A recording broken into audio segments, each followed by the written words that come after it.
Hello, we're going to be continuing our conversation about the Cold War today, and specifically, we are going to be talking about the Korean War.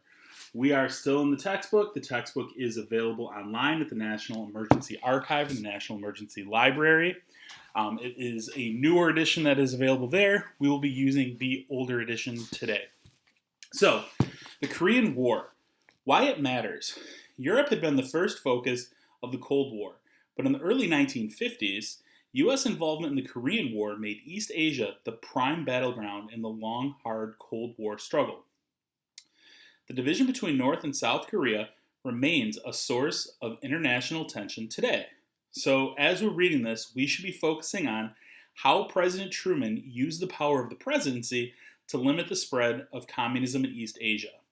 So, communists gained control of China. Since the time of the Russian Revolution in 1917, the Soviets had hoped to spread communism to every corner of the world, training foreigners in Marxist theory and revolutionary strategy. The Soviets were confident that communism would reach worldwide influence. In 1949, events in China seemed to justify their confidence. Civil War divides China. Before Japan invaded China in 1937, nationalist leader Jiang Zeshi, known in the United States as Chiang Kai-shek, had been fighting a civil war against communists led by Mao Zedong. Although Jiang and Mao temporarily joined forces in an uneasy alliance to fight Japan, the civil war resumed with new fury after the war ended. The Soviet Union supported Mao, while the United States sent several $billion in aid to Jiang. American leaders feared that Jiang's defeat would create a communist superpower spanning most of Asia. Jiang's regime proved unequal to the task. Nationalist generals were reluctant to fight, and while masses of Chinese people faced starvation, corrupt officials diverted U.S. aid dollars into their own pockets. By promising to feed the people, Mao won increased support. Communists win in China. In 1948, Mao's forces dominated the war.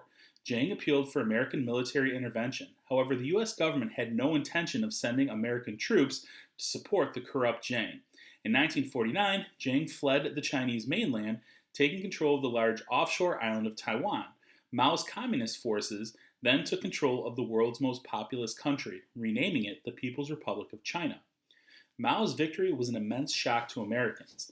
Not only was China under the control of sworn enemies of the United States, but communist regimes controlled 1/4 of the world's landmass and 1/3 of its population. Who lost China? Americans asked. Many critics blamed the Truman administration, saying that the United States had failed to give enough support to Jiang. But Secretary of State Dean Acheson argued, the unfortunate but inescapable fact is that the ominous result of the Civil War in China was beyond the control of the government of the United States. Nothing that this country did or could have done within the reasonable limits of its capabilities could have changed the results. So, checkpoint. Why were the communists able to win the Chinese Civil War? And if we look back at what we just read, the non-communist government was very corrupt. The United States was unwilling to get involved in a physical war in China.